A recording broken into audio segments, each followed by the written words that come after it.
Hello guys, চলে আসলাম আবারও একটা নতুন ভিডিও নিয়ে। আজ আমি শিখিয়ে দেবো রিয়েল ক্রিকেট 24-এ কীভাবে আপনারা ছয় মারতে পারবেন।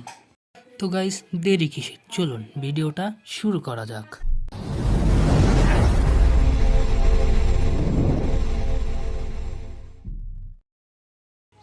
তো গাইস, ভিডিওটা একটু লম্বা হতে চলেছে, কেউ দয়া করে স্কিপ করবেন না। আপনাদেরকে 4টে ট্রিপস শিখিয়ে দেবো। যদি আপনারা এই 4টে ট্রিপস শিখতে পারেন তাহলে খুব সহজেই আপনারা ছক্কা মারতে পারবেন। ট্রিপস নাম্বার 1, আপনাদেরকে আগে দেখতে হবে যে বলটা ফেলছে কোথায়। ওটা যদি আপনারা লক্ষ্য না করেন তাহলে আপনারা কোনোদিনই ছয় মারতে পারবেন না। বলটা যদি গুডল্যান্ড হয় তাহলে খুব সহজেই স্টেজে আপনারা ছয় মারতে পারবেন। দেখুন, খুব সহজেই আমি ছক্কাটা মেরে দিলাম। এইভাবেই আপনারা এটা ফলো করতে পারেন। ট্রিপস নাম্বার 2, তোমরা লফটে ক্লিক করবে।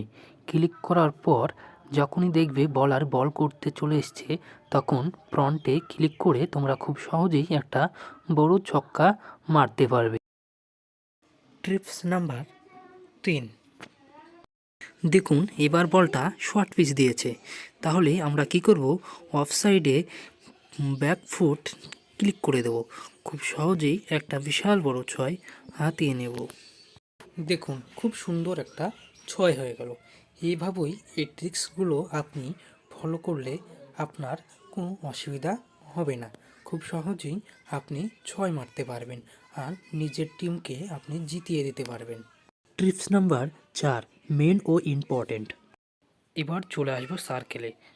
যদি অফ সাইডে বল করে তাহলে সার্কেলটা অফ সাইডে রাখতে হবে, লেগ সাইডে হলে হবে না। দেখুন অফ সাইডে রাখলাম, কি বড় একটা ছয় হাতেই নিলাম। এভাবেই যে কোনো বল আপনারা যে কোনো দিশায় ছয় মারতে পারবেন। তো বন্ধুরা, ভিডিওর মাধ্যমে আমরা কীভাবে 6 ও 4 মারতে হয় আজকে শিখিয়ে দিলাম। পরবর্তী ভিডিও পেতে গেলে আমার চ্যানেলটাকে সাবস্ক্রাইব করে রাখবে। তো বন্ধুরা, পরবর্তী ছয়গুলো দেখি চলুন। স্টেজে ছয় মারব। দেখুন কত সুন্দর একটা ছয় হয়ে গেল। তার পরবর্তী আবার স্টেজে ছক্কাটা মারব। দেখুন কত সুন্দর সুন্দর ছয় হচ্ছে। এইভাবেই আপনারা যদি ট্রিক্সগুলো কাজে লাগান তাহলে অতি সহজেই আপনারা ছয়গুলো মারতে পারবেন, খুব সহজেই। দেখুন ওদের বলারও ঘাবড়িয়ে গেছে। কিপিং বলারকে বোঝাতে এসেছে, কিন্তু ওরা তো জানে না আমরা টিপসের মাস্টার। তো বন্ধুরা, আমার ভিডিওটা কেমন লাগলো কমেন্ট ও সাবস্ক্রাইব করে জানিও। কিন্তু তোমাদের একটা সাবস্ক্রাইবেই আমাদেরকে নতুন ভিডিও তৈরি করার ইচ্ছা জাগিয়ে তোলে। ভিডিওটা পুরো দেখার জন্য ধন্যবাদ।